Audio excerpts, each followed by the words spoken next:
వీక్షకులకు నమస్కారం. గాడి న్యూ ఛానల్లో ప్రప్రథమంగా మొదలుపెట్టింది మనము పుట్టుక నుండి చావు క్రమము, చావు నుండి పుట్టుక క్రమము.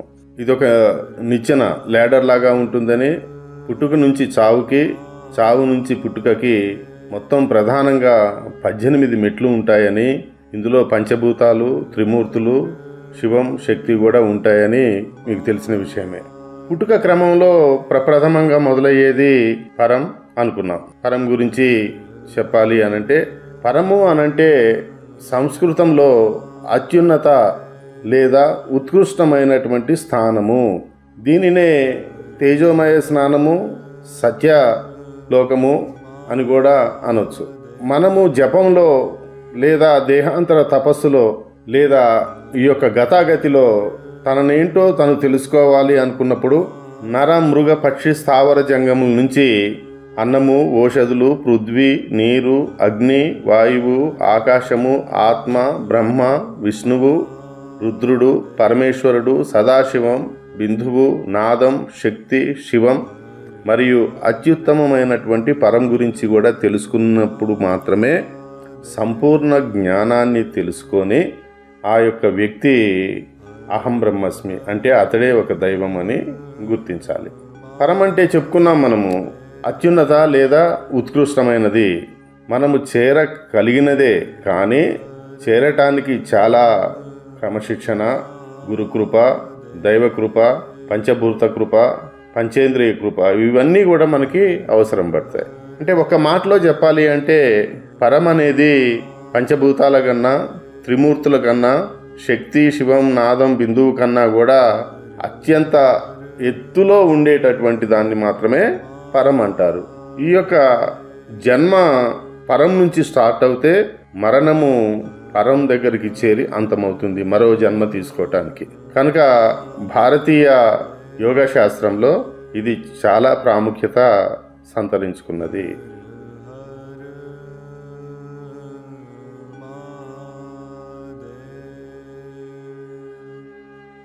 శివం మానవుల లేదా జీవుల పుట్టుక క్రమంలో ఇది రెండవది. శివం పరం యొక్క సృజనాత్మక స్వభావం శివం. శక్తుల మరియు నరమృగ స్థావర జంగాల సృష్టికి ఆది బీజము ఉన్నవాడినే శివంగా పిలుస్తాం. సృష్టి ఉద్భవానికి మరియు అంతానికి, ఐక్యానికి కారణభూతమైన వాడు శివంగా పేర్కొంటాము. ఇతడినే శివుడు అని కూడా అంటాము. శివుడు హిందువులు పూజించే దేవుళ్లలో మొదటివాడు. శైవంలో శివుడిని పరమాత్మగాను, ఆది దేవుడిగాను కొలుస్తారు. శివుడిని లింగ రూపంలో ఆరాధిస్తారు. ఆది శంకరాచార్యుల వారి ప్రకారం శివ అనగా కల్మషము లేనివాడు, అంటే ప్రకృతి యొక్క సత్వ, రజో, తమో గుణములు అంటనివాడు మరియు పరిశుద్ధమైనటువంటి వాడు, తేజోమయమైనటువంటి వాడు అని అర్థం.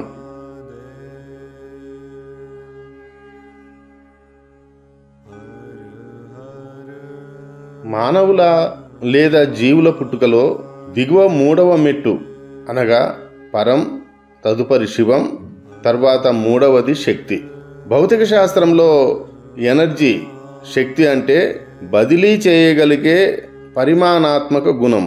అంటే ఒక స్థానం నుండి ఇంకొక స్థానాన్ని, అంటే శక్తి వివిధ రూపాలుగా ఒక రూపం నుంచి ఇంకొక రూపంలో మారే విషయము మనకి తెలుసు. భౌతిక శాస్త్రంలో శక్తి అంటే బదిలీ చేయగలిగే పరిమాణాత్మక గుణం. పరం నుండి శివశక్తికి ఒక రూపం నుండి ఇంకొక రూపానికి మార్చగలిగేదే శక్తి. శక్తి వివిధ రూపాలలో ఉంటుంది. ఉష్ణము అనగా వేడి మరియు కాంతి, లేదా చాలా రూపాలలో శివతేజాన్ని శక్తిగా మార్చి వెలువరించేయగలిగేది లేదా బయటపడేయగలిగేది. హిందూ ధర్మంలో ఈ శక్తి శివుని భార్య పార్వతీదేవిలో ఉన్నాయని అంటారు. శక్తి లోకరక్షణకే కాకుండా విష్ణువుల రాక్షస సంహారిని కూడా. లోకాలను రక్షించి ప్రజలకు ఆనందాన్ని కలిగించేది కూడా శక్తి మాత్రమే.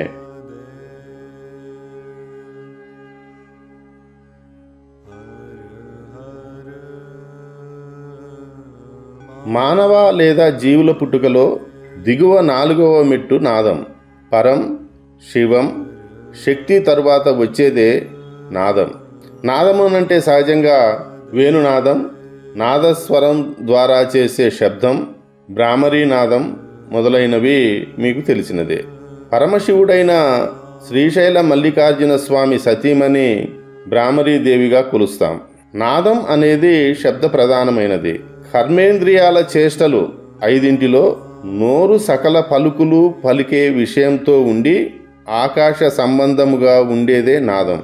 ఇది పరాశక్తి అంశ ద్వారా పంచభూతములలో అన్నింటినీ ఆశ్రయించి ఉండే శక్తి అనగా పృథ్వీ, నీరు, అగ్ని, వాయువు మరియు ఆకాశము. ఈ 5 పంచభూతములలో ఉండేది నాదమొక్కటే. పృథ్వీకి తన్మాత్రలు శబ్ద, స్పర్శ, రూప, రస, గంధములు అనే 5. అదే ఉదకమునికి కేవలం 4 తన్మాత్రలు మాత్రమే ఉంటాయి. అవి శబ్ద, స్పర్శ, రూప, రసములు అనే 4 మాత్రమే. అగ్నికి కేవలం 3 తన్మాత్రలు మాత్రమే ఉంటాయి. అవి శబ్ద, స్పర్శ, రూప మాత్రమే. వాయువుకి కేవలం 2 తన్మాత్రలు మాత్రమే ఉంటాయి. అవి 1 శబ్దము, 2 స్పర్శ. ఆకాశానికి కేవలం 1 మాత్రమే ఉంటుంది. అదే నాదం మాత్రమే ఉంటుంది. అంటే ఈ యొక్క నాదము శక్తి ద్వారా పుడుతుందని అర్థం చేసుకొని బ్రహ్మ విద్య అయినటువంటి పరమ ఉత్కృష్టమైనటువంటి నిరాకార కృష్ణ యోగాన్ని అర్థం చేసుకోవాల్సిందిగా కోరుతున్నాం.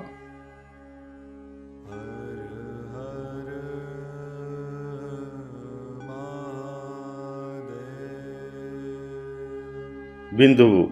మానవ లేదా జీవుల పుట్టుకలో 5వ మెట్టు బిందువు. హిందూ తత్వశాస్త్రంలో బిందువు అనేది సృష్టి ప్రారంభమయ్యే బిందువుగా చెప్పుకోవచ్చు. ఇది సృష్టి క్రమంలో సృష్టిని సూచిస్తుంది. అమృత బిందువు, విష బిందువు, వీర్య బిందువు, ద్రవ బిందువు కూడా బిందువులే. కానీ సృష్టి క్రమంలో బ్రహ్మ, విష్ణువు, రుద్రుడు, మహేశ్వరుడు, సదాశివం కన్నా బిందువు ఆదిమూలంగా సనాతనమైనదిగా, అంటే బ్రహ్మ, విష్ణు, మహేశ్వరుడు కన్నా కూడా సనాతనమైన బిందువుగా ప్రాముఖ్యత కలిగి ఉన్నది. బిందువు త్రిమూర్తుల కన్నా, పంచేంద్రియాల కన్నా పూర్వం అనగా వీటికంటే మొదటగా పరం, శివం, శక్తి, నాదం తదుపరి బిందువు ఏర్పడుచున్నది. దీనిని తేజో బిందువుగా కూడా భావించవచ్చు.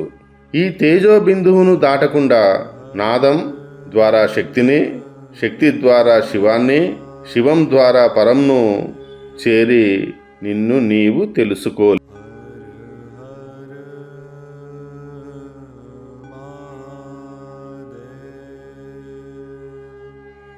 సదాశివం. మానవ లేదా జీవుల పుట్టుక క్రమంలో 6వ మెట్టు సదాశివం. పరం, శివం, శక్తి, నాదం, బిందువు తదుపరి జన్మ మార్గంలో సదాశివుడు క్రమంలో 6వ భాగంగా ఉంటాడు. సదాశివం హిందూ మతం యొక్క సిద్ధాంత సాంప్రదాయాలలో సర్వోన్నతమైనది మరియు పంచభూతాలు, బ్రహ్మ, విష్ణువు, మహేశ్వరుడు కన్నా ముందువాడు, సనాతనుడు. సదాశివం అనగా శక్తి కలవాడు, సూక్ష్మమైన, సంపూర్ణమైన, సర్వశక్తిమంతుడు మరియు ప్రకాశవంతమైన వాడు శివుని రూపంగా భావించాలి. సదాశివుడు 5 ముఖాలతో అనగా ఈశాన, తత్పురుష, వామదేవ, అఘోర మరియు సత్యోజాత అని పిలుస్తారు. ఇతని భార్య గాయత్రీదేవి. ఇతని 5 అంశాలు బ్రహ్మ, విష్ణు, రుద్ర, మహేశ్వరుడు మరియు సదాశివుడు. వీరిని పంచబ్రహ్మలు అంటారు. సదాశివుడునే అత్యున్నత, సర్వోన్నత పాలకుడు అని కూడా అంటారు.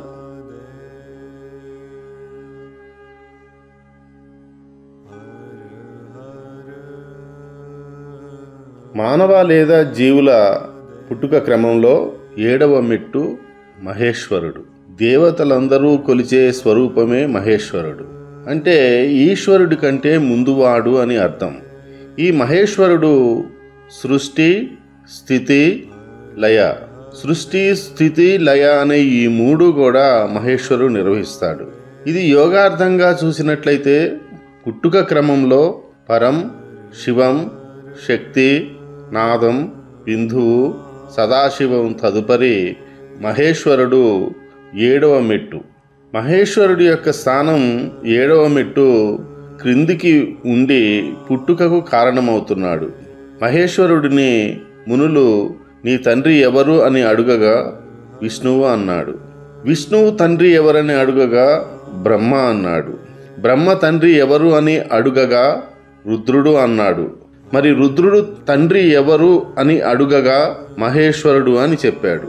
దీనిని బట్టి సనాతనుడు అందరికన్నా మహేశ్వరుడే. సృష్టికి మూలం మహేశ్వరుడే. సృష్టి, స్థితి, లయ ఎల్లప్పుడూ జరుగుతుంటాయి. మానవ శరీరంలో కూడా సృష్టి, స్థితి, లయ జరుగుతుంది. అది కేవలం జ్ఞానులకి, మహర్షులకి, నిరాకార నిర్బీజ యోగులకి మాత్రమే అర్థమవుతుంది. మనస్సు నుండి 10 అవస్థలు దాటి, అంటే జాగ్రత్త, స్వప్న లాంటి తుర్యాతీతము, తుర్యము, అతీతం వరకు ఈ 10 అవస్థలను దాటి సదాశివం, బిందువు, నాదం, శక్తి, శివం, శివం నుండి మొదటి మెట్టైన పరమందు ప్రవేశించి నిర్బీజ యోగా ప్రతిరోజు జపంలో అన్నీ చూడగలిగేది. తత్వం అనేది చాలా గూఢార్థమైనది. సృష్టి, స్థితి, లయం అనేది ప్రతిరోజు మన శరీరంలో జరుగుతుంటుంది. గురు బ్రహ్మ, గురు విష్ణు, గురుదేవో మహేశ్వర అని మనం ప్రతిరోజు బ్రహ్మ, విష్ణు ఇరువురి కన్నా మహేశ్వరుడే ఆది సనాతనుడు అని చెప్తూ ఉంటాము. కనుక ప్రేక్షకులు గమనించవలసినది ఏమంటే బీజస్థితిలోనే మనలో ఈ శక్తులు ఉంటాయని గ్రహించాలి. భారతీయ ఋషులు తెలుసుకున్న ఈ తత్వము లేదా ఈ ఉభూతి లేదా ఈ విభూతులను నిర్బీజ యోగా ద్వారా మాత్రమే సాధ్యమవుతుంది.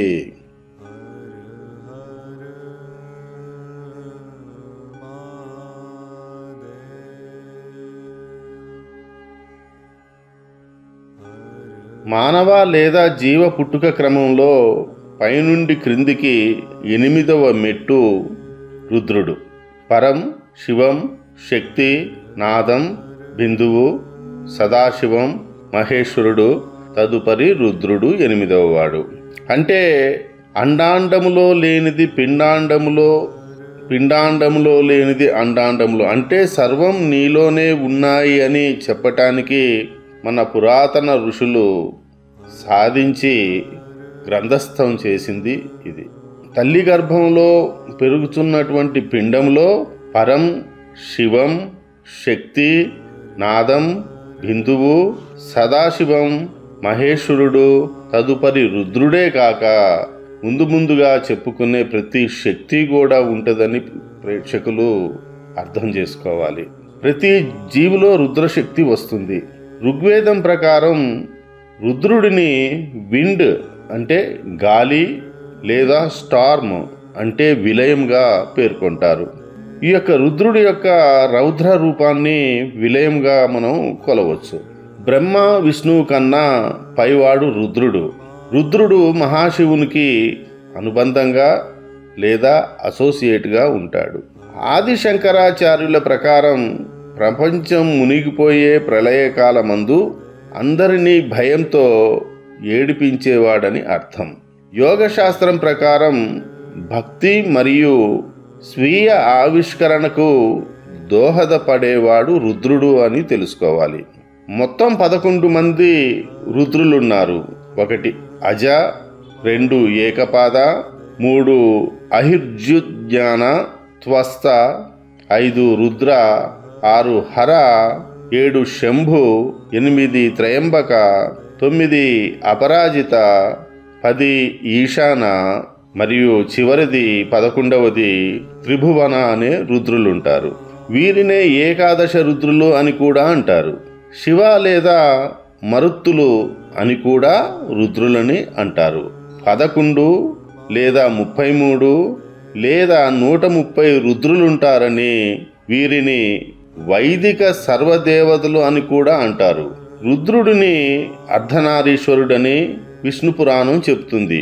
పుట్టుకలో 1 నుండి అనగా పరం నుండి 7వ మహేశ్వరుడి వరకు స్త్రీ లేదా పురుష భేదం ఉండదు. 8వ మెట్టు అయిన రుద్రుడిలో అర్ధనారీశ్వర తత్వం కలిగి ఉంటుందని గ్రహించాలి. రుద్రుడి అంటే గాలి. రుద్రుడి తాండవంలో అన్ని ప్రళయంలో కలవాల్సిందే. భారతీయ తత్వశాస్త్రంలో రుద్రుడు పుట్టుకలో అంటే పైనుంచి పరం శివం శక్తి నుండి పుట్టుక దాకా 8వ స్థానంలో ఉండటమే కాకుండా ఈ స్థానంలోనే అర్ధనారీశ్వర తత్వాన్ని కలిగి ఉంటాడు. కనుక పైన చెప్పుకున్న 7 తత్వాలలో అంటే మూల బీజములో ఉండేటటువంటి అన్ని తత్వాలు అంటే పరం శివం శక్తి నాదం బిందువు సదాశివం మహేశ్వరుడు తదుపరి వచ్చే రుద్రుడు అంశ కూడా ఈ యొక్క బీజంలో ఉంటుంది. ఈ రుద్రుడి యొక్క తాండవంలో అంటే విలయంలో అన్ని ప్రళయంలో కలిసిపోవాల్సిందే. ఇక్కడ రుద్రుడు ఒక ఇంటర్మీడియట్ స్టేజ్గా ఉండి అంటే మధ్యస్థ స్టేజ్గా ఉండి పరం నుండి వచ్చినటువంటి మూల ప్రకృతి బీజస్థితికి ఇక్కడ దఖల్పడిందనేది అర్థం చేసుకోవాలి. అది బీజస్థితి అయినా నిర్బీజ స్థితి అయినా ఆ యొక్క మొత్తం తత్వాలు మొత్తము కూడా ఈ బీజంలో ఉంటాయి అనేది ప్రేక్షకులు గమనించాలి.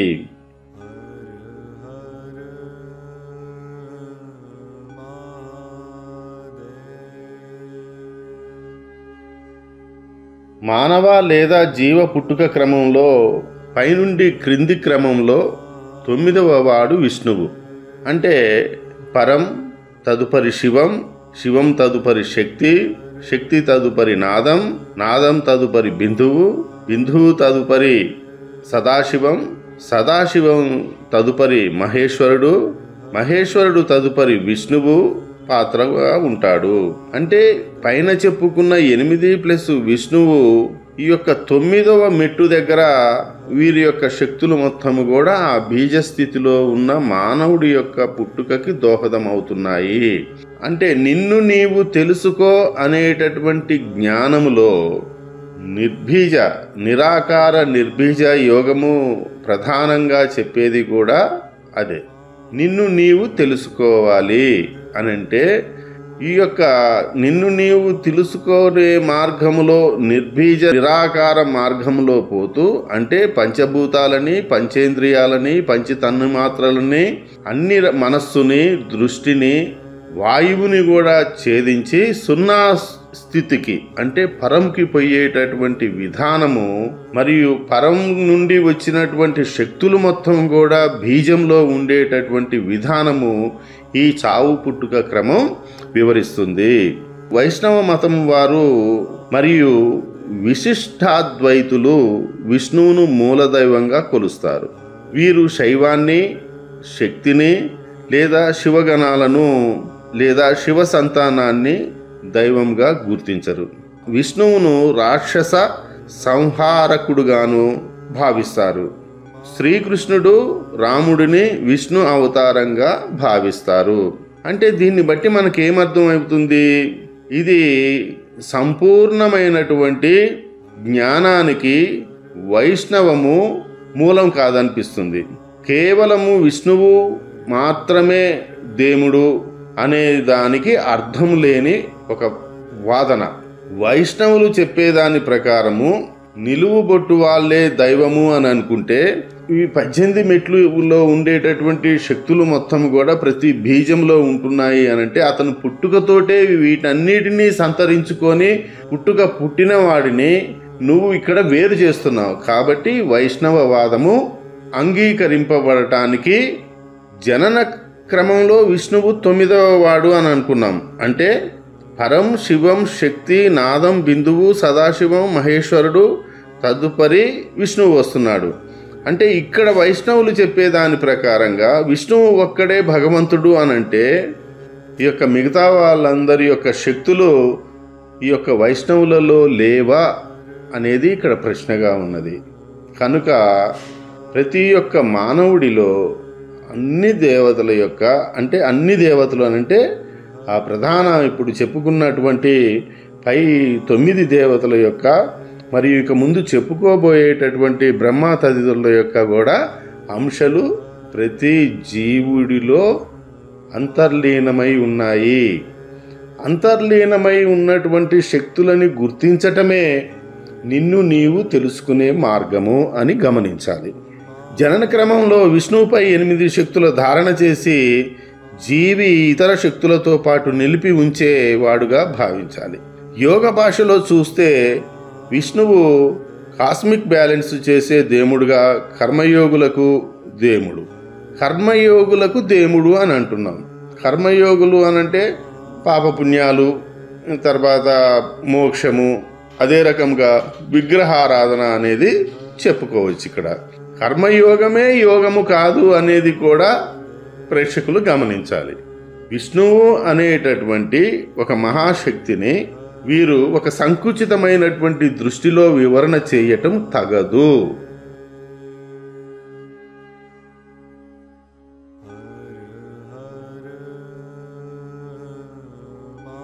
మానవ లేదా జీవ పుట్టుక క్రమంలో పైనుండి కిందికి జనన మార్గంలో అంటే నీవు తల్లి గర్భం నుంచి బయటపడేంత వరకు నీలో ఉండేటటువంటి శక్తులు మిళితమయ్యే మార్గములో 10వ వాడు బ్రహ్మ. పరం, శివం, శక్తి, నాదం, బిందువు, సదాశివం, మహేశ్వరుడు, రుద్రుడు, విష్ణువు, తదుపరి 10వ వాడు బ్రహ్మ. ఇది ఆవరణ శక్తి అనగా విష్ణు గర్భం నుండి పుట్టినది అని భావన మాత్రమే చేసుకోవచ్చు. నామమాత్రపు కాడ బ్రహ్మగా చెప్పవచ్చు. బ్రహ్మాండ పురాణంలో శాశ్వతమైన సముద్రం తప్ప వేరొకటి లేదని చెప్తుంది. దీని నుండి హిరణ్య గర్భం అనే గుడ్డు ఉద్భవించింది. ఒక కాడ స్టెమ్, ఒక కాడగా గల హిరణ్య గుల్భము పరం, శివం, శక్తి, నాదం, బిందు, సదాశివం, మహేశ్వరుడు, రుద్రుడు, విష్ణువు అనే బ్రహ్మాండ గర్భము నుండి ఒక నామమాత్రపు కాడగా వచ్చి పుష్పపు రేకుల లాంటి గుల్బముగా మారి పూర్తిగా కప్పివేసినది. నిన్ను అనగా నీ యొక్క గర్భంలో ఉన్నప్పుడు జీవుడిని నడిపించేది పరం, శివం, శక్తి, నాదం, బిందువు మాత్రమే.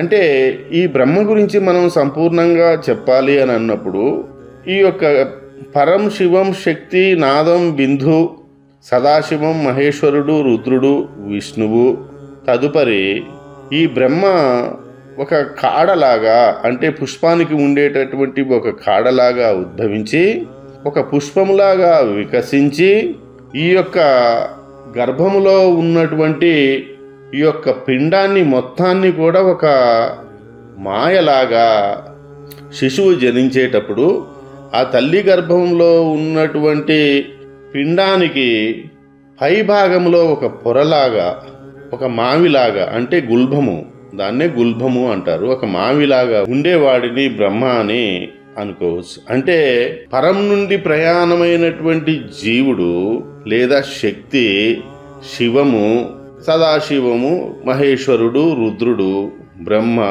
వీళ్ళందరినీ కూడా ఒక మాయలాగా కప్పివేసేటట్లుగా మావి ఆ యొక్క పిండము పైన కప్పుకొని ఉంటుంది. ఈ యొక్క నామమాత్రపు కాడ, ఆ కాడ నుండి ఉద్భవించినటువంటి ఈ యొక్క పుష్పపు రేకుల్లాగా ఉన్నటువంటి మీరు తల్లి గర్భంలో ఉన్న ప్లాసెంటా లేదా మాయని మీరు కానీ గమనించినట్లయితే ఆ యొక్క ప్లాసెంటాని మీరు ఆ యొక్క పత్రము యొక్క ఈనెల్లాగానే ఉంటుంది. అంటే మాయ ద్వారా వచ్చేటటువంటి ఆహార పదార్థాలు తల్లి నుండి మాయకి, మాయ నుండి శిశువుకి బొడ్డుతాడు ద్వారా అంటే ఆ కాడ ద్వారా వస్తాయి. కానీ అంతకంటే ముందే శిశువు సర్వశక్తుల మిళితమైనటువంటి ఒక పదార్థంగా ఆవిష్కారమై ఉన్నాడు అనేది ఇక్కడ స్పష్టంగా అర్థం చేసుకోవాలి. బ్రహ్మాండం అనే పిండ దశను ఆవరించాడు కనుకనే బ్రహ్మము లేదా బ్రహ్మ అయ్యాడు. ఈ దశలోనే ఆత్మ అనే మూల ప్రకృతి, పంచభూతాలు, పంచేంద్రియాలు, బ్రహ్మాండ పిండానికి బ్రహ్మ తదుపరి ఆత్మ పంచభూతాలు, బ్రహ్మాండము మరియు పిండానికి బ్రహ్మ తదుపరి ఆత్మ పంచభూతాలు తల్లి ద్వారా అంటుకుంటాయి. అందుకే ఏ జీవరాశిలో నైనా తల్లి ప్రథమ దాత, గురువు పోషకకర్త. అందువలన తల్లి దైవము, కాలము, గుణశక్తి, పరం, శివం, తరువాత మూడవ ప్రధాన పరోక్ష పాత్రధారి. బ్రహ్మ సృష్టికర్త కాదు. ఎవరైనా బ్రహ్మ సృష్టికర్త అనంటే తప్పు. అదే రకంగా విష్ణువు కూడా సృష్టికర్త కాదు. జనన క్రమంలో పరంలో గల మూల ప్రకృతే ప్రధానం అని గమనించాలి. ఆకాశము, వాయువు, అగ్ని, నీరు, పృథ్వీ సర్వం పరం, శివం, శక్తి, నాదం బిందువులపై ఆధారపడినవి మాత్రమే. ఇవి స్వతంత్రములు కావు. ఇవన్నీ కూడా ఆకాశము, అగ్ని, ఈ పంచభూతాలన్నీ కూడా స్వతంత్రము కావు. ఇవన్నీ కూడా ఆధారపడినవి మాత్రమే, అనుసరించేవి మాత్రమే అని అర్థం చేసుకోవాలి.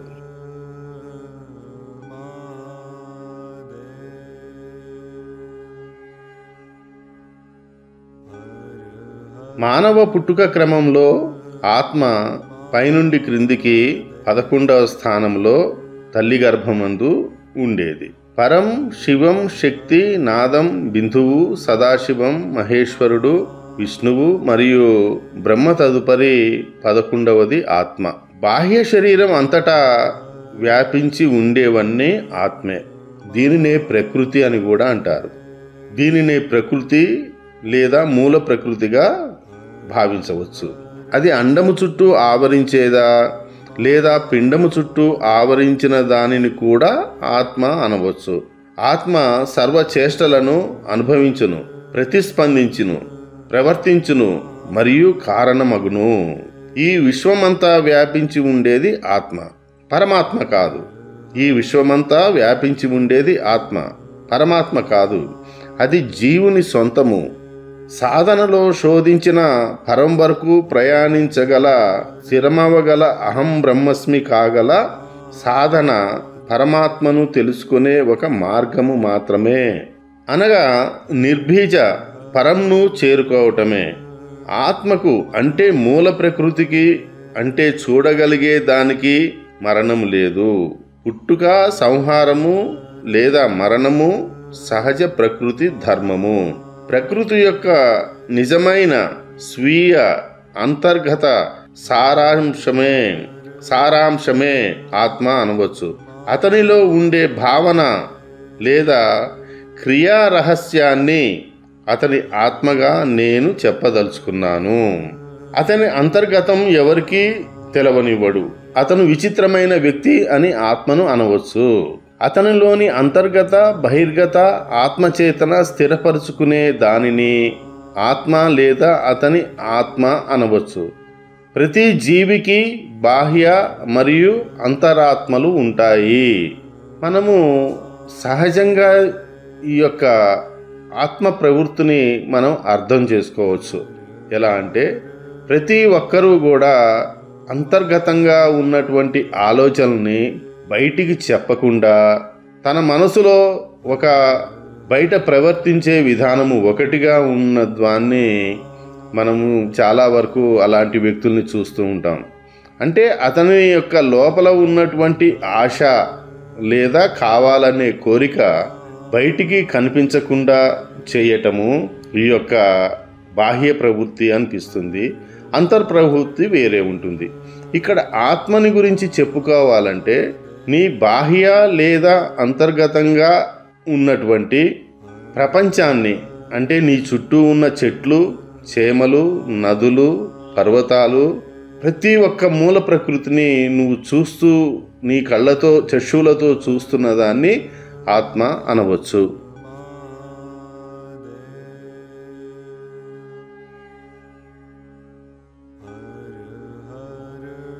మానవ లేదా జీవ పుట్టుక క్రమంలో ఆకాశము పైనుండి జనన మార్గములో 12వ మెట్టు. దీనిని బట్టి అందరూ అర్థం చేసుకోవలసింది ఏమంటే, తల్లి గర్భంలో ఉన్నప్పుడే అనగా బీజంలోనే 1వ మెట్టు పరం నుండి 18వ మెట్టు వరకు అన్నీ సూక్ష్మంగా పిండంలోనే సృష్టి క్రమంలో తల్లి గర్భం నుండి రాకముందే పాదుకొంటాయని గ్రహించాలి. అదే సృష్టి రహస్యం. నిన్ను నీవు తెలుసుకునే మార్గం కూడా క్రింది నుండి అనగా జన్మ తరువాత, గురుబోధ తర్వాత జ్ఞాన సాధన మార్గంలో నిన్ను నీవు తెలుసుకునే శుద్ధ మార్గంలో అన్నము, ఓషధులు, పృథ్వీ, నీరు, అగ్ని, వాయువు, ఆకాశము, ఆత్మ, బ్రహ్మ, విష్ణువు, రుద్రుడు, మహేశ్వరుడు, సదాశివం, బిందువు, నాదం, శక్తి, శివం, పరం గూర్చి తెలుసుకునేవాడినే సంపూర్ణ జ్ఞాని. ఈశ్వరుడిని మించిన పరం చేరి పరమోత్కృష్టమైన శుద్ధ జ్ఞానిగా, పరమాత్మగా, అన్నీ సాధించిన మహాయోగిగా, అహం బ్రహ్మస్మి మార్గంలో సఫలమైన వాడుగా, సకల శక్తులు సాధించిన వాడుగా నమోదు కాబడతాడు. సృష్టికి, స్థితికి, లయానికి కారణమవుతాడు. గోలోకంలో విహరించేవాడుగా స్థిరమైన స్థానాన్ని పొందుతాడు. నిరాకార నిర్బీజ దర్శన శాస్త్ర ప్రకారంగా చూసినట్లయితే ఆకాశ సంబంధాలు 5. 1 కామము, 2 క్రోధము, 3 లోభము, 4 మోహము, 5 మదము. ఇవి కాక పిండదశలోనే అతని గత జన్మ సుకృతం వలన అంటుకొని ఉంటాయి. అవేవంటే కామము, క్రోధము, లోభము, మోహము మరియు మదము. అదే రకంగా ఆకాశమందు పుట్టినవి అనగా అతని గురువు, ప్రకృతి మరియు స్వీయ క్రమశిక్షణ మరియు రుజు ప్రవర్తన వలన అతని పూర్వకర్మలు కొన్ని సమసిపోయి ఉత్తమ తిరిగి రాకకు ప్రయత్నం చేయువాడు విజ్ఞుడు. ఇతనినే విజ్ఞుడుగా చెప్పవచ్చు. అది ఎలాగంటే ఆకాశమందు పుట్టేవి 1 జ్ఞానము, 2 ప్రాణము, 3 వాయువు, 4 చెవులు, శబ్దము మరియు నోరు కూడా ఆకాశ సంబంధాలే. అనగా ఆకాశమందు పుట్టేవి అనగా ఆకాశమందు పుట్టేవిగా గ్రహించాలి. ఇది నిజం. జ్ఞానేంద్రియ పంచకములో ఆకాశ సంబంధాలలో మొదటగా పుట్టేది జ్ఞానము, 2వది ప్రాణము, 3వది వాయువు అంటే విసర్జించేది, 4వది శబ్దము చెవులు, 5వది నోరు. ఈ జ్ఞానేంద్రియ పంచకమును ఎంత మితంగా వాడుకుంటే యోగాలో అంత ముందుకు పోయే అవకాశం ఉన్నది. నోరు ఆకాశ సంబంధమైనది. అంతఃకరణాదులలో ఆకాశ సంబంధమైనది నోరు. ఇది సకల పలుకును తగ్గించుకుంటే ఉన్నత మార్గానికి పోతాము. శబ్దం కూడా ఆకాశ సంబంధమే. ఇది చెవులలో అణుగుతుంది అంటే పతనమవుతుంది. ఆకాశము ఇంద్రనీల వరములో ఉండి బ్రహ్మ అధిదేవతగా కలిగి ఉండును. మానవ దేహంలోని కంఠం నుండి ముఖ పర్యంతం వరకు ఆకాశ స్థానం అని అంటారు. ఆకాశ మాతృక బీజాక్షరము ఆ, 2వ ఆ. మరణ క్రమంలో ఆకాశ సంబంధాలు క్రమంగా క్షీణించిపోతాయి. మరణ క్రమంలో ఏ రకంగా ఆకాశ సంబంధాలు క్షీణించిపోతాయో ఇప్పుడు మీకు విశదీకరిస్తాను. అకార పరాశక్తిని ఆశ్రయించి ఉండే అన్ని శక్తులు క్షీణిస్తాయి. 3 కంఠం మొదలు ముఖ పర్యంతం వరకు ధూమ్రవర్ణంలోకి మారుతాయి అంటే బూడిద వర్ణంలోకి మారుతాయి. అంటే ఈ మాతృక అంటే ఆకాశ స్థానము మానవుడి యొక్క శరీరంలో మరణం వైపు మానవుడు ప్రయాణించే క్రమంలో ఆకాశ సంబంధాలు క్రమంగా క్షీణించిపోతాయని ఆ కారశక్తిని ఆశ్రయించి ఉండే అన్ని శక్తులు అంటే ఆ అనే 2వ ఆ అనే బీజాక్షరానికి ఆశ్రయించి ఉండే అన్ని శక్తులు క్షీణిస్తాయి. 3వది కంఠం మొదలు ముఖ పర్యంతం వరకు ధూమ్రవర్ణంలోకి మారుతాయి అంటే బూడిద వర్ణంలోకి. 4 శబ్దగుణం క్రమంగా నశించి ఎవరైనా మరణానికి చేరువలో ఉన్నటువంటి వ్యక్తికి గురక వస్తుంది. అంటే అతని యొక్క ప్రాణము సహస్రారానికి ఎక్కేటప్పుడు సంపూర్ణంగా ప్రాణము అతని శరీరం నుంచి విడిచే ముందు గురక సర్వసాధారణం. అదే రకంగా 5వది చర్మం స్పర్శను కోల్పోతుంది. అంటే అతన్ని ముట్టుకున్నా అతనికి ఆ యొక్క స్పర్శ జ్ఞానము ఉండదు. సకల పలుకులు పలికే నోరు పలుకులు పోతుంది. చివరగా జ్ఞానము, ప్రాణము, వాయువు, చెవులు శబ్దము, నోరు శాంతించి మరణించి శాంతించును. మానవుడు జీవించి ఉన్నప్పుడు జీవుడిగా ఉన్న పీడలు సర్వం పోయి మృత్యువు పాలగును లేదా మృత్యువు కబలించును. మృత్యువు అప్పుడు నల్లని గ్రుడ్డులు కనులలో ఊర్ధ్వమునకు పోవును. అంటే పౌర్ణమి దృష్టి వచ్చును, చనిపోవును. ఆకాశ చక్రం లేదా మనోచక్రం యొక్క స్థానం భ్రూమధ్యం లేదా దీనినే భ్రూయుగం అని కూడా అంటారు. విశుద్ధ చక్రం 10 అంగుళాల పైన ఆజ్ఞాచక్రం ఉంటుంది. భ్రూమధ్యం లేదా కనుబొమ్మల నడుమ హం షం వర్ణం బంగారు ఛాయల ముద్ర ఆకాశ ముద్ర అధిదేవత ఆత్మ. ఈ రకంగా ప్రాణము పోయే క్రమంలో ఆకాశ గుణాలు ఏవైతే ఉన్నాయో ప్రాణము పిండదశలో ప్రాణము పోసుకునేటప్పుడు ఈ లక్షణాలన్నీ కూడా అంటే ముందుగా చెప్పుకున్నటువంటి లక్షణాలన్నీ కూడా ఆ యొక్క బీజంలో ఉండి మరణ క్రమంలో అవి మరలా వెనక్కి తీసుకొని పోతుంటుంది అని గ్రహించాలి. ఆకాశమును కేవలం శబ్ద గుణం మాత్రమే ఉంటుంది. అంటే ఏకైక గుణము కలిగినటువంటిది ఆకాశము. బీజాక్షరం 2వ అని కూడా చెప్పుకున్నాము. దీనికి ఆకాశానికి శక్తి అంశం ఉంటుంది.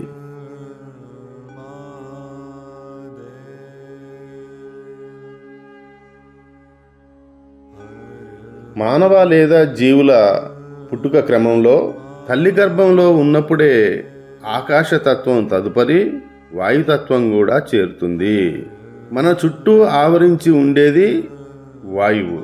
గర్భమందే నిరాకార నిర్బీజ దర్శన శాస్త్ర ప్రకారంగా చూసినట్లయితే వాయు సంబంధాలు 5.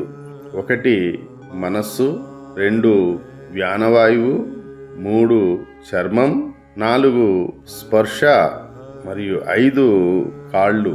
కాళ్ళు కూడా వాయు సంబంధంగా పుట్టినవే. కాళ్ళకు విషయం ఏంటి? నడిచేది.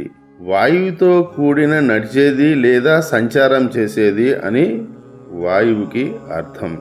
అంతఃకరణాలు వివరించడం అనగా వాయు సంబంధంగా తెలియజేసేది వివరించేది ఏమంటే చర్మము వాయు సంబంధం.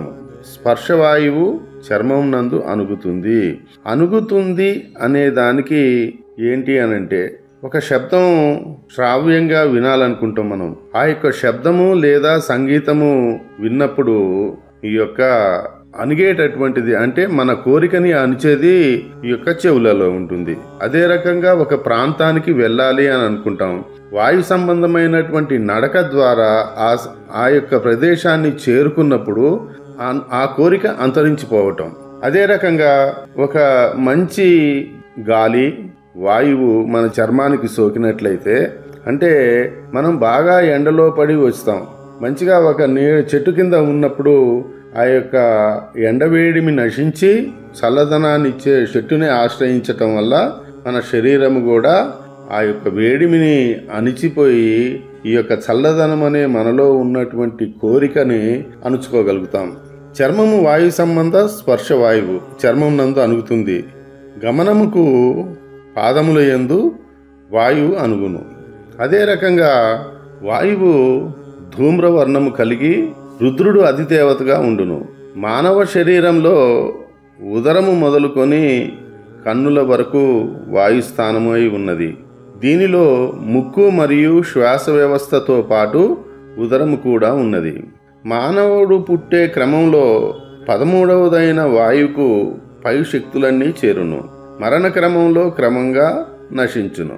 ఈ వాయు సంబంధంలోనే వాయువు సంబంధము ద్వారా మాత్రమే నాడులు మొత్తం పనిచేస్తాయని గ్రహించాలి. ఈ 72,000 నాడులలో ప్రధానమైనటువంటివి 10. 1 ప్రాణ. ఈ ప్రాణ వాయువు కర్మవాయువు శ్వాసించేది. అపానవాయువు గుదస్థానము నుండి మలమూత్రములు విడుచున్నది. వ్యాన వాయువు చర్మమందు ఉండి స్పర్శభేదము తెలుస్తూ ఉంటుంది. తర్వాత 4వది ఉదాన వాయువు ఉదరాగ్ని లేపి అంటే ఆకలిని జనింపజేసి భుజించిన అన్నము నీరు పచనము చేసి నాడులన్నింటికి పంపి పోషించినది ఉదాన వాయువు. 5వది సమాన వాయువు అన్ని అవయవములకు ప్రాకి అనగా చేరుకొని సమానముగా నడిపించినది. అన్ని అవయవాలన్నిటినీ సమానంగా నడిపించేది సమాన వాయువు. 6వది అంటే మనము ఏదైనా దేవాలయానికి పోతే పంతులు గారు ప్రధానంగా చెప్పేది ఏదో ముక్కు పట్టుకోమని చెప్తాడు. కానీ దానినే ప్రాణాయ స్వాహ, అపానాయ స్వాహ, వ్యానాయ స్వాహ, ఉదానాయ స్వాహ, సమానాయ స్వాహ అని చెప్పటం జరుగుతుంది. అయితే ఈ యొక్క వాయువులలో 6వది నాగవాయువు. ఇది దుఃఖించేది అంటే ఏడ్చేది, తుమ్మేది, తుమ్మటం అంటే మీ అందరికీ తెలుసు, కన్నులు తెరిచేది, కనురెప్పలు తెరిచేది మూసేది, ఎక్కిళ్ళు వచ్చేది. జనరల్గా ఎక్కిళ్ళు వచ్చేదానికి మనం ఎక్కువ ఎవరో తలుచుకుంటున్నారు అని మిమ్మల్ని పెద్దలు అంటుంటారు. ఆ ఎక్కిళ్ళు వచ్చేది, వాంతి లేదా వాకర వచ్చేది అంటే వామిటింగ్ వచ్చేది కూడా నాగవాయువే కారణము. తర్వాత 7వది కూర్మవాయువు.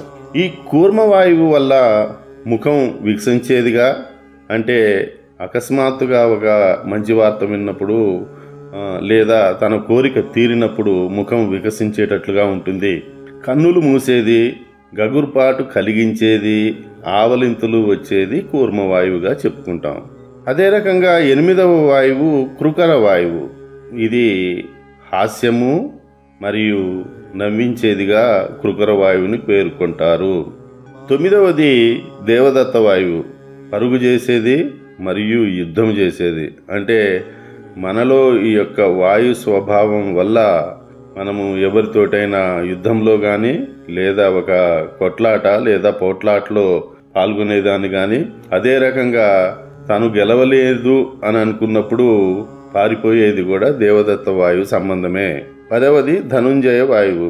ప్రాణము పోయిన తరువాత 3 రోజులు ఉండి శరీరము మొత్తం కూడా స్వెల్లింగ్ అంటే బాగా ఉబ్బిపోయి మానవుడి యొక్క శరీరము చనిపోయిన తర్వాత క్రమంగా లోపల బ్యాక్టీరియాలు మరియు వైరస్లు లోపల గాలి బంధించబడటం వల్ల ఎటూ పోలేని పరిస్థితిలో శరీరం మొత్తం కూడా ఉబ్బుతుంది. అదే రకంగా నీళ్లలో పడి చనిపోయిన జంతువులు కూడా ఉబ్బుతాయి. సముద్రపు తిమింగలాల్లో కూడా మనం చూస్తాం, చాలా డేంజర్ అంటాం. అది చనిపోయినది బాగా ఉబ్బిపోయి దాన్ని కానీ మనము ఏదైనా పదునైనటువంటి వస్తువుతోటి తాకినట్లయితే ఒక చిన్న బాంబు పేలినట్లుగా పేలి ఆ పరిసరాలు మొత్తం కూడా ఎక్కువ వాయు ఒత్తిడికి లోనై దూరంగా విసిరేయబడతారు. దీనినే ధనుంజయ వాయువు అంటారు. పై వాటిలో మొదటి నుండి 5 అనగా ప్రాణ, అపాన, వ్యాన, ఉదాన, సమాన వాయువులను ప్రాణవాయువులు అని అంటారు. ఇవి కాక మరో 4 వాయువులు కూడా ఉంటాయి. అంటే ధనుంజయ వాయువు కాక మరి 4 కూడా వాయువులు ఉంటాయి. ఈ వాయువుల యొక్క సమాచారం తెలుసుకోవటం చాలా గొప్పనైనటువంటి విషయం. శరీరంలో జరిగేటటువంటి అన్ని చర్యలకి భావనలకి ఈ యొక్క వాయువు కారణభూతమై ఉన్నదని ప్రతి ఒక్కరూ తెలుసుకోవాలి. తర్వాత 11వది వజ్రుడు. ఈ వాయువు కాళ్ళ ఎముకలు 2, కుదురు ఎముకలు 2, ఉన్నతాదులు అనగా నిలిచిన శరీరానికి వాతము దగ్గు కల్పించి శరీరము చిక్కిపోయేటట్లుగా చేసి అనేక వ్యాధులను కలిగించే దానిని వజ్రుడు లేదా వజ్రవాయువు అని అంటారు. ఇది ప్రధానంగా ప్రేక్షకులు తెలుసుకోవాలి. కాళ్ళు పట్టేసినట్లు ఉన్నాయి అని, కదలలేకపోతున్నానని అంటే వీటన్నిటికీ కారణము ఉన్నతాదులలో, కుదురు ఎముకలలో నడుము నొప్పులని, మోకాళ్ళ నొప్పులని, దీనన్నిటికీ కారణము వజ్రవాయువు, వజ్రుడు అంటారు దీన్ని. తర్వాతది ముఖ్యుడు అనే వాయువు. ఈ వాయువు చేతుల ఎముకలు 2 కూడిన తావున నిలిచి భుజమందు ఉండి శరీరమందుండే తత్వాలనెల్లా అన్ని తత్వాలని ఒక వంకకు అంటే ఒక వంకర భాగంగా తెచ్చేదానిని ముఖ్యుడు లేదా ముఖ్యవాయువు అనటం సహజం. అదే రకంగా 4వది ప్రాపంచికుడు. ఈ ప్రాపంచికుడు శరీరం నందు అచ్చుశిల బిగించినట్లుండును, కట్టెలాగా పట్టు బిగించి శీలలు లేదా మేకులు కొట్టినట్లు కదలిక లేకుండా ఉండునో శరీరం చెడితే తాను కూడా చనిపోతాడు. ఎముకలు నరాలు అన్నీ కూడా గోడకి కొట్టిన శీలలాగా, అంటే అతను ఎటూ కదలకుండా చేసేటటువంటి ఒక వాయువు ఉంటుంది, దానినే ప్రాపంచికుడు అంటారు. ఇది శరీరం ఎటూ కదలకుండా చేస్తుంది. శరీరం చెడిపోతే తను కూడా చెడిపోతాడు అనేది ఈ ప్రధానమైనటువంటి వాయువుల వివరం. ప్రాణ, అపాన, వ్యాన, ఉదాన, సమాన, నాగ, కూర్మ, కృకర, దేవదత్త, ధనుంజయ, వజ్రుడు, ముఖ్యుడు, అంతర్యామి, ప్రాపంచికుడు లేదా పంచికుడు ఎలా నడుస్తాయి? మరి ఈ వాయువులు మన యొక్క శరీరంలో ఏ రకంగా నడుస్తాయి అనేది కూడా తెలుసుకోవటం ముఖ్యం. ప్రాణవాయువులు 72,000 నాడులు చుట్టుకొని, ప్రాణవాయువులు అంటే ఈ 14 కూడా శరీరంలో ఉండేటటువంటి నాడీ వ్యవస్థలో 72,000 నాడులన్నిటినీ కూడా ఆవరించి లేదా చుట్టుకొని ఉంటాయి. మూలాధార చక్రమందు లేదా మూలాధారమందు ఓం అని వెళ్ళి నాభి చక్రమందు హం అని తాకి సం అని ఈడ పింగళ నాడి గుండా కపావాసము అంటే మన యొక్క స్కల్ అంటే మన యొక్క తల మొత్తం చుట్టి అక్కడి నుండి నాసికమున 12 అంగుళములు వెళ్ళి 4 అంగుళాల ప్రమాణం వాయువు లయమవుతుంది. అంటే 12లో నుంచి 12 అంగుళములు వెళ్ళి 4 మైనస్ చేసినట్లయితే 8 అంగుళాల ప్రమాణం ఈ లోనికి పోయి కనుబొమ్మల నడుమ అంటే భూమధ్యంలో లయమవుతుంది. ఈ ప్రకారం మనిషి మొదలు ప్రాణులకు వయస్సు క్షీణించి నశించిపోతారు. ప్రాణవాయువు గుదస్థానమందుండి మలమూత్రములు విసర్జించును. వ్యానవాయువు చర్మమందుండి స్పర్శభేదము తెలుస్తూ నిలిచి ఉండును. ఈ రకంగా మానవ శరీరంలో పిండస్థ దశలోనే ఈ యొక్క వాయువులు ఆకాశము, ఆత్మ, బ్రహ్మ, విష్ణువు, రుద్రుడు, మహేశ్వరుడు, సదాశివం, బిందువు, నాదం, శక్తి, శివం, పరం అంటే బీజ స్థితిలోనే ఇవన్నీ కూడా పరం నుండి ఆకాశం వరకు మరియు వాయువు, దాని తర్వాత వచ్చేటటువంటి అగ్ని, నీరు, పృథ్వీ, ఓషధులు మరియు అన్నము కూడా ఈ యొక్క జీవుడి యొక్క ప్రథమ స్థానము నుండి క్రమక్రమంగా తనలో అన్ని గుణాలను, అన్ని లక్షణాలను, అన్ని భౌతికమైనటువంటి ప్రాపంచికమైనటువంటి తనలో ఇముడ్చుకొనిన తదుపరి మాత్రమే గర్భస్థ శిశువు ప్రపంచము చూడగలుగుతుంది. దీనిని ప్రతి ఒక్కరూ కూడా గ్రహించాలి.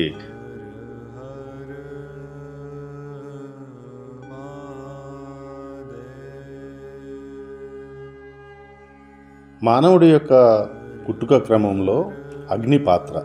పిండస్థ శిశువునందే అగ్ని యొక్క లక్షణాలు ఆ పిండానికి చేరుతాయి. పుట్టుక క్రమంలో పరం, శివం, శక్తి, నాదం, బిందువు, సదాశివం, మహేశ్వరుడు, రుద్రుడు, విష్ణువు, బ్రహ్మ, ఆత్మ, ఆకాశము, వాయువు తదుపరి అగ్ని ఆ యొక్క గర్భస్థ శిశువులో ప్రవేశిస్తుంది. అగ్ని సంబంధం వలన పంచవర్షంతులు 5 ఉంటే పృథ్వీ సంబంధాలు, ఉదక సంబంధాలు, అదే రకంగా ఆకాశ సంబంధాలు కూడా ఉంటాయి. అందులో అగ్ని సంబంధాల వల్ల అగ్ని యొక్క సంబంధాలు నవజాత శిశువులో తల్లి గర్భంలో చేరటం వల్ల ఆకలి, దప్పిక, నిద్ర, అలసట, సంగమం ఈ 5 లక్షణాలు అగ్ని సంబంధమైనటువంటి లక్షణాలు. మీ అందరికీ చాలా వరకు తెలియనిది ఏంటి అని అంటే, పిండస్థ శిశువు ఆకలి ఏంటి అని అడగొచ్చు, మీరు దప్పిక ఏంటి అని అడగొచ్చు, నిద్ర ఏమిటి, అలసట ఏంటి, సంగమం ఏంటి అని అడగొచ్చు. లేటెస్ట్ సైంటిఫిక్ ప్రయోగాలు కూడా తల్లి గర్భంలో ఉన్నటువంటి శిశువు ఆకలికి ఆ ఉమ్ము నీరుని తాగుతుంది. తాగటమే కాకుండా విసర్జిస్తుంది కూడా. అంటే తల్లి గర్భంలో ఉండేటటువంటి శిశువు ఆకలికి తల్లి గర్భంలో ఉన్నటువంటి ఫ్లూయిడ్, దానినే మనము ఉమ్మినీరు అంటాం. ఆ ఉమ్మినీరుని నోటి ద్వారా తీసుకొని మూత్ర విసర్జన ద్వారా మరలా అందులో ఉన్నటువంటి పోషకాలు గ్రహించి మరలా మూత్ర విసర్జన చేస్తుంది అనేది గ్రహించాలి. పిండదశలో అగ్ని సంబంధాలు శిశువుకి అంటుకున్నప్పుడు ఆకలి, దప్పిక, నిద్ర, అలసట, సంగమం అనేటటువంటి 5 లక్షణాలు తల్లి గర్భంలోనే అంటుకుంటాయి. అదే రకంగా యోగశాస్త్రంలో చూసినట్లయితే అగ్ని యందు పుట్టేవి బుద్ధి, ఉదాన వాయువు, కన్నుల యొక్క రూపాలు, చేతులు అనేది కర్మేంద్రియ వివరాలు, చేష్టల కిందికి వస్తే అగ్ని పరంగా చేతులు ఉంటాయి కాబట్టి దీని యొక్క ప్రధానమైనటువంటి విషయం దానం చేసే లక్షణాన్ని అగ్ని సంబంధ విషయంగా గ్రహించాలి. చేతులకి ఆ విషయం ఏంటి అంటే దానగుణం. ఉదాన వాయువు కూడా ప్రాణ, అపాన, సమాన, వ్యాన మరియు ఉదాన వాయువు గురించి కూడా వాయువులో మనం దీని గురించి సంపూర్ణంగా తెలుసుకున్నాం. ఈ అగ్ని సంబంధమైనటువంటి రూపం మరి ఎక్కడ అణుగుతుంది అని అంటే, అగ్ని సంబంధమైనటువంటి ఈ యొక్క రూపము కనులలో మాత్రం అణుగుతుంది. అనగటము అనంటే ఆ కోరిక తీరటము. ఒక అందమైనటువంటి ప్రకృతిని చూసినప్పుడు ఆ కోరిక తీరేది కన్నుల్లో మాత్రమే. చర్మము, నోరు, నాలుక ఒక అందమైనటువంటి వ్యక్తిని కానీ, ప్రకృతిని కానీ, ఒక చిత్రాన్ని కానీ అగ్ని సంబంధమైనటువంటిది ఎక్కడ అణుగుతుంది అనంటే, ఆ కోరిక ఎక్కడ తీరుతుందో అని అంటే కేవలం కళ్ళల్లో మాత్రమే, కనులలో మాత్రమే ఈ యొక్క రూపము తీరుతుంది అని అర్థం చేసుకోవాలి. తర్వాత మీరు అగ్ని ఏ రకంగా ఉంటుంది అనంటే, అగ్ని నలుపు వర్ణంలో ఉంటుంది. రుద్రుడు అధిదేవత. రుద్రుడు ఎన్నో స్థానంలో ఉన్నట్టు పుట్టుక క్రమంలో పరం, శివం, శక్తి, నాదం, బిందువు, సదాశివం, మహేశ్వరుడు, రుద్రుడు అంటే 8వ స్థానంలో ఉన్నాడు రుద్రుడు పుట్టుక క్రమంలో. కనుక ఆ పుట్టుక క్రమంలో ఉండేటటువంటి అగ్నికి 3 తన్మాత్రలు ఉంటాయి. అవి శబ్దము, స్పర్శ, రూప అనే 3 గుణాలు మాత్రమే ఈ అగ్నికి ఉండటం జరిగింది. అగ్ని పంచభూతాలు, బీజాక్షరం ఏంటంటే అగ్నికి బీజాక్షరము రకారము. ఈ రకారము ఇచ్ఛాశక్తి అంశ ద్వారా ఉంటుంది.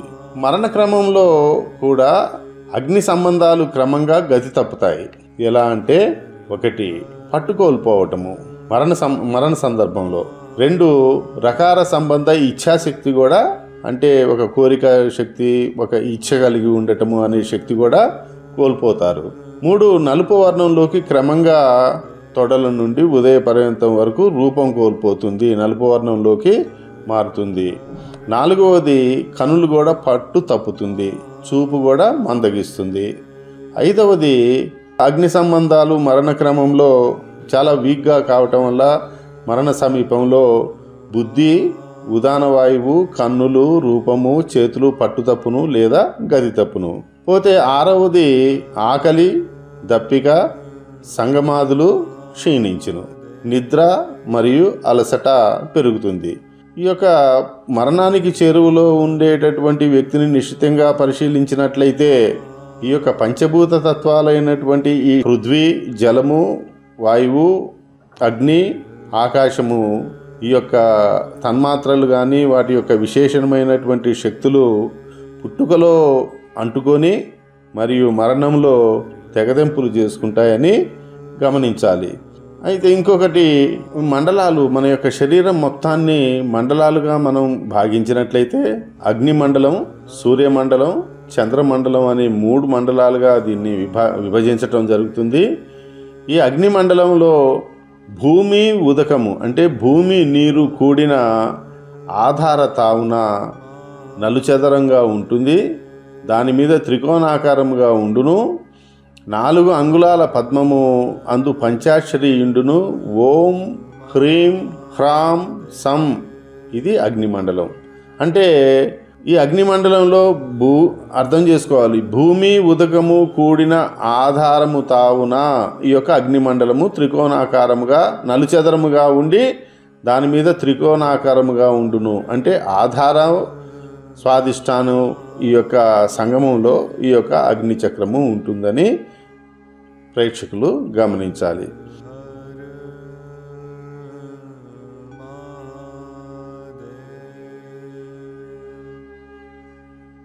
పరం శివం శక్తి నాదం బిందువు సదాశివం మహేశ్వరుడు రుద్రుడు విష్ణువు బ్రహ్మ ఆత్మ ఆకాశము వాయువు అగ్ని, తదుపరి నీరు, నీరు యొక్క స్వభావాలు, నీరు యొక్క లక్షణాలు, నీరు యొక్క తన్మాత్రలు, నీరు యొక్క సర్వ లక్షణాలు కూడా ఈ యొక్క గర్భస్థ శిశువుకి అంటుతాయని గ్రహించాలి.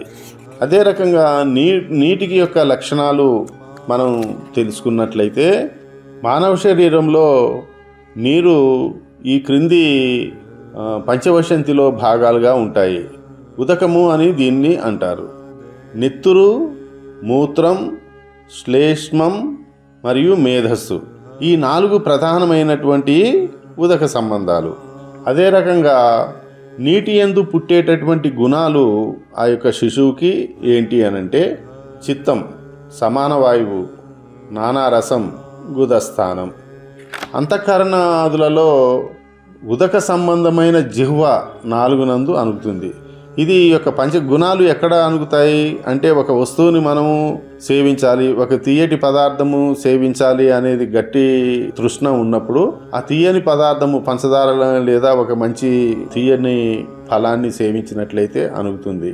అదే రకంగా వగరు, చేదు అంటే ఏ రకమైనటువంటి రుచి అయినా సరే ఈ నాలుక యందే అనుగుతుంది. విసర్జన గుదస్థానమందు అనుగుతుంది. అదే రకంగా నీరు యొక్క వర్ణము తెలుపు వర్ణము, విష్ణువు అధిదేవత. పిక్కల నుండి అంటే మోకాలు పిక్కల నుండి తొడల పర్యంతం వరకు కూడా నీరు ఉంటుంది. నీటి యొక్క స్థానం అంటారు. దీని యొక్క అధిదేవత విష్ణువు అని చెప్పటం జరుగుతుంది. ఉదకానికి 4 తన్మాత్రలు ఉంటాయి. శబ్ద అంటే నీటికి శబ్దం గురించి తెలుసు, ఇది ప్రతి ఒక్కరికి తెలుసు. స్పర్శ, అది మన శరీరానికి తాకినట్లయితే చల్లదనము ఇస్తుంది లేదా వెచ్చదనం ఇస్తుంది ఆ యొక్క స్పర్శ. రూపము అంటే నీటి యొక్క రూపము, ఏ పాత్రలో మనం పోసినట్లయితే ఆ పాత్ర యొక్క ఆకారాన్ని సంతరించుకునేటటువంటి రూపము. అదే రకంగా రసము అనే యొక్క రుచి కూడా ఈ యొక్క ఉదకానికి ఉంటుంది. ఈ పంచతన్మాత్రలలో ఉదకానికి లేదా నీటికి శబ్ద, స్పర్శ, రూప, రస అనే 4 గుణాలు ఉంటాయి. అదే రకంగా పంచభూతముల శక్తులు, మాతృకలు, బీజాక్షరాలు వాటి యందు ఉండేది అనంటే నీటి యందు వకారం ఉంటుంది. ఇది మాతృక. ఇది జ్ఞానశక్తి అంశము ద్వారా అంటుకొని ఉంటుంది. జ్ఞానశక్తి నీటికి ప్రధానంగా జ్ఞానశక్తి ఆధారభూతమైనటువంటి లక్షణం. ఉదక సంబంధాలు నీటికి సంబంధాల్లో క్రమంగా ఏముంటుంది అనంటే ఈ యొక్క మరణ క్రమాన్ని మనం పరిశీలించినట్లయితే ఉదక సంబంధాలు క్రమంగా గతి తప్పును, పట్టి తప్పును, వకార శక్తి కూడా నశించుతుంది. అదే రకంగా అతను రుచిని గ్రహించలేడు మరణ క్రమంలో ఉన్నటువంటి వ్యక్తి, కాబట్టి రసగుణం కూడా టేస్ట్ గ్లాండ్స్ కూడా పనిచేయవు, రసగుణము నశిస్తుంది.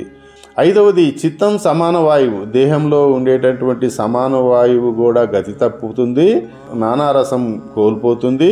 గుదస్థానం కూడా పట్టు తప్పి ఎప్పటికప్పుడు విసర్జన చేయటం జరుగుతుంది. మలమూత్ర విసర్జనలు కూడా చేయటం జరుగుతుంది. ఇది సహజంగా మనం చనిపోయేటటువంటి వ్యక్తిలో చూస్తాము. తర్వాత 6 నెత్తురు, మూత్రం, శ్లేష్మము, మేధస్సు. నెత్తురు వికటిస్తుంది, బాగా చిక్కబడటము లేదా అందులో ఉండాల్సినటువంటి ప్రోటీన్స్ అండ్ విటమిన్స్ మరియు జీవ పదార్థం మొత్తం కూడా నశించిపోవటము. మేధస్సు అంటే అతని యొక్క బ్రెయిన్ కూడా పనిచేయటం మానిపోతుంది. అదే రకంగా 7వది రసం పూర్తిగా చెడిపోతుంది, రూప, స్పర్శ మందగిస్తుంది. చూసే గుణము, అతని యొక్క స్పర్శ గుణము మరియు శబ్ద గుణము కూడా ఈ యొక్క మరణక్రమంలో ఉన్నటువంటి వ్యక్తికి నశించిపోతుంది.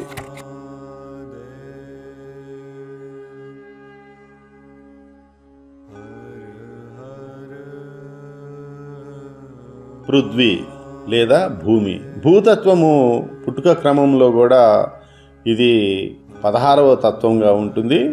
పరం శివం శక్తి, నాదం బిందువు, సదాశివం మహేశ్వరుడు, రుద్రుడు, విష్ణువు, బ్రహ్మ, ఆత్మ, ఆకాశము, వాయువు, అగ్ని, నీరు. తర్వాత ఈ యొక్క ప్రతి శిశువులో కూడా లేదా అండంలో తల్లి గర్భంలో ఉన్న ప్రతి దానిలో కూడా పృథ్వీ తత్వాలు ఉంటుంది. ప్రధానంగా ఈ పృథ్వీ తత్వంలో మానవ శరీరంలో ఎముకలు, నరాలు, మాంసము, చర్మము మరియు వెంట్రుకలు, ఈ 5టిని పృథ్వీ సంబంధాలు అంటారు. ఈ యొక్క తల్లి గర్భంలో ఉన్నప్పుడే ఈ యొక్క ఎముకలు, నరాలు, మాంసము, చర్మము మరియు వెంట్రుకలు ఆ యొక్క శిశువుకి అందటం జరుగుతుంది. నిన్ను నీవు తెలుసుకోవాలి అని అన్నప్పుడు ఈ యొక్క గుప్త జ్ఞానాన్ని సంపూర్ణంగా తెలుసుకున్నటువంటి వ్యక్తే యోగాలో ముందుకు నడిచి తనను తాను తెలుసుకునే ఒక క్రమంలో భగవంతుడి యొక్క మార్గంలో పయనిస్తూ తానే అహం బ్రహ్మస్మి భగవంతుడిగా మారటానికి ఆధారభూతం అవుతుంది. తనను తాను తెలుసుకోవాలి అనంటే ఈ 18 మెట్ల యొక్క సంపూర్ణమైనటువంటి పుట్టుక క్రమము, అదే రకంగా మరణ క్రమాన్ని సంపూర్ణంగా తెలుసుకున్నప్పుడే అది సాధ్యమవుతుంది. అదే రకంగా భూమి యందు పుట్టినవి ఏంటి అంటే ముక్కుకు విషయవాసన, భూమి సంబంధాన సుగంధ దుర్గంధాలు తెలుసుకోవటం, ఇవి జ్ఞానేంద్రియ పంచకంలో భాగం. అదే రకంగా ఈ శిష్ణము జ్ఞానేంద్రియాల వివరాల్లో చేష్టల్లో మనం తెలుసుకోవాలి అనంటే ఈ యొక్క పృథ్వీ సంబంధము శిష్ణము అనంటే జననేంద్రియము. స్త్రీలకు కానీ పురుషులకు కానీ జననేంద్రియము పృథ్వీ సంబంధాన అభివృద్ధి చెందుతాయని తెలుసుకోవాలి. దీనికి ప్రధానమైనటువంటిది ఏంటి అనంటే గుణం ఏంటి అనంటే సంఘం, అంటే స్త్రీ పురుషుల సంఘం అని అనుకోవచ్చు. భూమి సంబంధాన ఆనందించేది ఇది కర్మేంద్రియ చేష్టల్లో ప్రధానమైంది మనం అర్థం చేసుకోవాలి. ఈ పృథ్వీ సంబంధము గృహణమందు ముక్కునందు మాత్రమే అనుగుతుంది. మరి ఈ యొక్క పంచేంద్రియాల్లో ప్రతి ఒక్క ఎక్కడి నుంచి వస్తుంది, ఎక్కడ అనుగుతుంది తెలుసుకున్నప్పుడు ఈ యొక్క మంచి సుగంధము ఏదైనా సరే ఎక్కడ అనుగుతుంది అనంటే అది కేవలం ముక్కునందు మాత్రమే అనుగుతుంది. ఈ గంధము ఎక్కడ పుడుతుంది అంటే భూమి యందు మాత్రమే పుడుతుంది. ఈ పంచభూతాలలో తన్మాత్రలు ఎలా ఉంటాయి అని తెలుసుకోవాలి అంటే పృథివీకి 5 తన్మాత్రలు ఉంటాయి. అవి శబ్దం గురించి శబ్దం చేస్తుంది. భూమి బాగా భూకంపాలు వచ్చినప్పుడు శబ్దం చేస్తుంది. అదే రకంగా పెద్ద పెద్ద రాళ్ళు కింద పడేటప్పుడు కానీ పర్వతాల నుంచి పడేటప్పుడు కానీ శబ్దం చేస్తున్నాయి. అదే రకంగా ఈ యొక్క దీనికి స్పర్శగుణం కూడా ఉంటుంది, రూపం కూడా ఉంటుంది. ప్రతి భూమికి ఒక రూపం కూడా, అంటే భూమి సంబంధమైనటువంటి కేవలం మట్టే కాదు, అందులో ఉండేటటువంటి ఖనిజాలు మరియు రాళ్ళు ఇవన్నీ కూడా ఒక ప్రత్యేకమైనటువంటి రూపం కలిగి ఉంటుంది. అదే రకంగా దానికి ప్రత్యేకమైనటువంటి ఈ మూలకాలకి ప్రతి దానికి కూడా ఒక గంధము అనంటే ఒక వాసన కూడా కలిగి ఉంటుంది. ఈ యొక్క పృథ్వీ సంబంధాలలో ఈ తన్మాత్రలలో రసదాయకంగా కూడా ఈ యొక్క ఉంటుంది. ఈ పంచభూతాల్లో భూమికి శబ్ద, స్పర్శ, రూప, రసగంధాలు 5 గుణాలు ఉంటే కానీ ఉదకానికి 4 గుణాలు ఉంటాయి, అగ్నికి 3 గుణాలు మాత్రమే ఉంటాయి, వాయువుకి 2 గుణాలు మాత్రమే ఉంటాయి, ఆకాశానికి కేవలం 1 గుణం శబ్దం అనే గుణం మాత్రమే ఉంటుంది. జనన క్రమంలో ఏవైతే యాడ్ అవుతుంటాయో ఇది మరణ క్రమాన్ని ఎలా తీసుకోవాలి అంటే పృథ్వీ సంబంధాలు విచ్ఛిన్నమైపోవటం అంటే శబ్ద, స్పర్శ, రూపరసగంధాలు పోగొట్టుకోవటం. అదే రకంగా ఉదక సంబంధాలు మరణ క్రమంలో ఎలా ఉంటాయంటే శబ్ద, స్పర్శ, రూపరసగ గుణాలని కోల్పోవటం. అగ్నికి శబ్దస్పర్శ రూప అనే 3 గుణాలు కోల్పోవటం, వాయువుకి శబ్దస్పర్శ అనే 2 గుణాలు కోల్పోవటము. ఇది ఆకాశానికి శబ్ద అను ఒకే గుణానికి వస్తుంది. అంటే పుట్టుక క్రమంలో ఆకాశము, వాయువు, అగ్ని, ఉదకము, పృథ్వీ సంబంధాలు ఆ రకంగా క్రమం పద్ధతిలో ఆ తల్లి గర్భంలో అంటుకొని ఉంటే మరణ క్రమంలో పైనుంచి క్రిందికి అంటే పృథ్వీ యొక్క తన్మాత్రలు మొత్తం నశించిన తర్వాత ఉదకము యొక్క తన్మాత్రలు మొత్తం నశిస్తాయి. దాని ఉదకము తన్మాత్రలు నశించిన తర్వాత అగ్ని సంబంధమైనటువంటి తన్మాత్రలు మొత్తం కూడా నశిస్తాయి. తర్వాత అగ్ని సంబంధాలు నశించిన తర్వాత వాయు సంబంధ తన్మాత్రలు మొత్తం కూడా ఇది 2 కూడా నశిస్తాయి. అంటే ఆఖరికి ఆకాశము శబ్దం అనే ఒక గుణాన్ని కలిసిపోయి అతను మరణానికి కారణభూతమవుతున్నాడు అని అర్థం చేసుకోవాలి. అదే రకంగా భూమి యొక్క బీజాక్షరం లా, ఇది లకారము, మాతృక.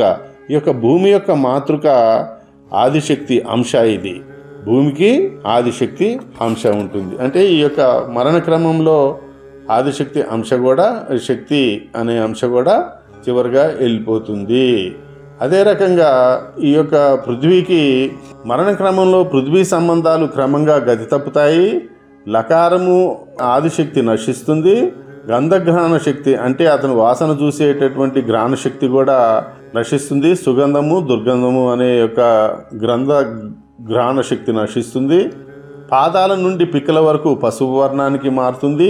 4 ఎముకలు, నరాలు, మాంసము, చర్మము, వెంట్రుకలు క్రమంగా క్షీణిస్తాయి. 5 గంధం పూర్తిగా చెడిపోతుంది. రసరూప స్పర్శబ్ద గతులు తప్పుతాయి అనేది ప్రధానంగా అర్థం చేసుకోవాలి.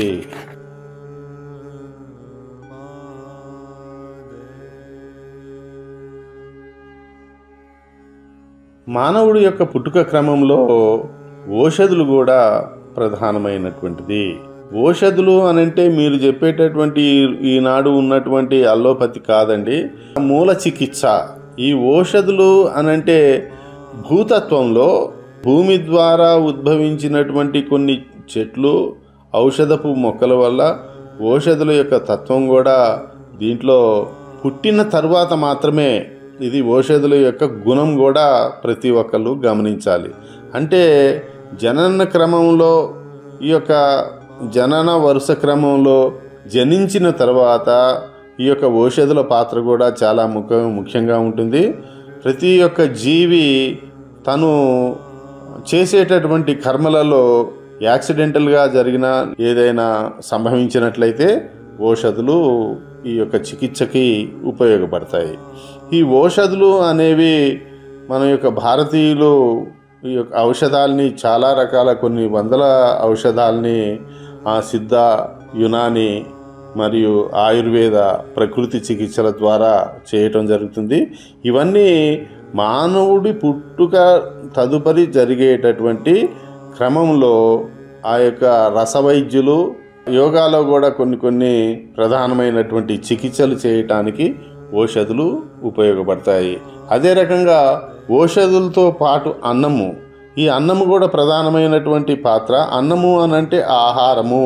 అంటే ఈ యొక్క పుట్టినటువంటి జీవుడికి తల్లిపాల నుండి, అంటే స్త్రీ లేదా పురుషపిండము గర్భంలో ఉన్నప్పుడు ఉమ్ము నీరుని ఆహారంగా తీసుకొని విసర్జిస్తాడు అని ఇంతకుముందు చెప్పుకున్నాం. కానీ బాహ్యంగా వచ్చిన తర్వాత పంచభూతాల యొక్క ప్రభావము అతని మీద ఉండటం వల్ల ఈ పంచభూతాలు చెడిపోయినట్లయితే అతని శరీరం కూడా చెడిపోతుంది.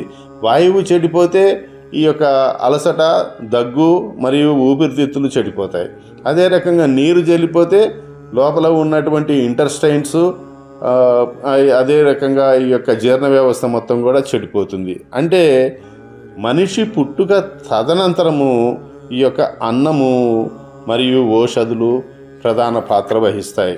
అదే రకంగా మనిషి ఏ జన్మకి పుట్టాడు అని మనం చేసుకున్నట్లయితే అది తల్లి గర్భం కావచ్చు, మానవ జన్మ కావచ్చు, జంతు జన్మ కావచ్చు, లేదా పక్షి జన్మ కావచ్చు. వీటినే నర, మృగ, పక్షి, స్థావర జంగాలు అని అంటారు. ప్రధానమైనటువంటి మానవ జన్మని సార్థకం చేసుకోవాలంటే ఈ యొక్క పంచభూతాల యొక్క తత్వాలని, పంచభూతాల యొక్క తన్మాత్రల్ని, పంచభూతాల యొక్క మూలమైనటువంటి విషయాన్ని మనం అర్థం చేసుకొని, అదే రకంగా ఆత్మ, బ్రహ్మ, విష్ణువు, రుద్రుడు, మహేశ్వరుడు, సదాశివం, బిందువు, నాదం, శక్తి, శివం, పరం వరకు కూడా మనం ప్రయాణం చేయగలిగినట్లయితే, అంటే వీటికి ఒక మంచి గురువు కావాల్సినటువంటి అవసరం ఉన్నది. అతని యొక్క మార్గనిర్దేశము, గురువు ఎప్పుడైనా సరే మళ్ళీ చెప్తాను, ఒక దారి మాత్రమే చూపగలుగుతాడు. దాని శోధన, పరిశోధన నీ యొక్క పూర్వజ్ఞానంతో సంపూర్ణంగా అర్థం చేసుకొని నిన్ను నీవు శోధించుకుంటూ ఈ యొక్క పరం వరకు చేరే మార్గాన్ని నిన్ను ఒక ఉత్కృష్టమైనటువంటి విలక్షణమైనటువంటి ఒక వ్యక్తినిగా నిలపటమే కాకుండా సర్వ జ్ఞానాలు నీ హస్తగతం అవటమే కాకుండా ఈ పంచభూతాలు పంచేంద్రియాలు మొత్తం కూడా నీ చెప్పు చేతల్లో ఉండి నువ్వు దేనినైనా సరే సృష్టించగలగటం, ప్రేరేపించగలగటం, లేదా నీకు కావలసినటువంటి సమాజానికి కావలసినటువంటి ప్రతి ఒక్క మేలు చేసే కార్యాన్ని నువ్వు నిర్వర్తించగలగవు. అంటే సృష్టి స్థితి లయ నీ చేతిలోనే ఉంది. బ్రహ్మ విష్ణు మహేశ్వరుడు అనేది వారి యొక్క శక్తులు మొత్తం కూడా ఒక్కళ్ళలోనే ఉంటుంది. అది నువ్వు మాత్రమే. అది ఎప్పుడు సాధ్యమవుతుంది అనంటే నిన్ను నీవు తెలుసుకున్నప్పుడు మాత్రమే సాధ్యమవుతుంది. నిన్ను నీవు తెలుసుకోవటానికి పరం నుంచి ఈ యొక్క పృథ్వీతత్వం వరకు మొత్తాన్ని కూడా సంపూర్ణంగా నువ్వు అర్థం చేసుకొని ఒక క్రమంలో మరలా తిరుగు ప్రయాణం అంటే మరణం వైపు మరలా ప్రయాణించటం అనంటే ఆ యొక్క ముఖ్యమైనటువంటి పరంలో ఉండేటటువంటి దారిని కనుగొనే యొక్క ప్రయత్నమే నీ యొక్క యోగా ప్రయత్నము. దీనినే నిరాకార నిర్బీజ యోగా అంటాం. నిరాకార నిర్బీజ యోగాకి ఇంత సంగ్రహకంగా చెప్పేవాళ్ళు ఈ మధ్యకాలంలో చాలా కరువైపోయారు. మొత్తంగా విలుప్తమైనటువంటి విద్య, ఈ విద్యని తెలియజెప్పగలిగే వాళ్ళు అంటే ఈ యొక్క పంచభూతాల గురించి బ్రహ్మ విష్ణువు రుద్రుడు మహేశ్వరుడు సదాశివం బిందువు నాదం శక్తి శివం పరం యొక్క గుణాలని వాళ్ళ యొక్క తత్వాలని ఆ యొక్క మరలా మనము పరంకి పోయి మనము అహం బ్రహ్మస్మి, నేనే శివుణ్ణి, నేనే బ్రహ్మని, నేనే విష్ణువుని అనేటట్లుగా సర్వం ఒక్కడివే అయిపోయి ప్రతి ఒక్క దాన్ని కూడా తెలుసుకొని ఈ యొక్క సమాజానికి ప్రకృతికి మేలు చేయటానికే నీ యొక్క జీవితం ఆధారపడి ఉన్నది. పరోపకార్థాయం ఇదం శరీరం అన్నారు. అసతోమా సద్గమయ అని అన్నారు. మృత్యోమా అమృతంగమయ అని అంటారు. అంటే నువ్వు అమృతాన్ని గ్రహించగలిగేటటువంటి శక్తి కేవలం ఈ యొక్క నిరాకార నిర్బీజ యోగాలో మాత్రమే ఉంటుంది. జై Gurudev. God in you channel ద్వారా అతి సనాతన మరియు పురాతన నిరాకార కృష్ణయోగ సాధనా జ్ఞానంతో స్వీయ దర్శనాలతో అనుభవాలతో అతి ప్రాచీన గ్రంథ పఠనం ద్వారా స్థిరపరుచుకొని వీడియోలు విడుదల చేస్తున్నాము. ఎన్నో వ్యయ ప్రయాసలు కోర్చి, కానీ వీక్షకులు లక్షల కొద్దీ చూస్తున్నారు కానీ సబ్స్క్రైబ్ చేయటం లేదు. వీడియో చూసిన ప్రతి ఒక్కరూ సబ్స్క్రైబ్, షేర్ మరియు లైక్ చేయవలసిందిగా ప్రార్థన.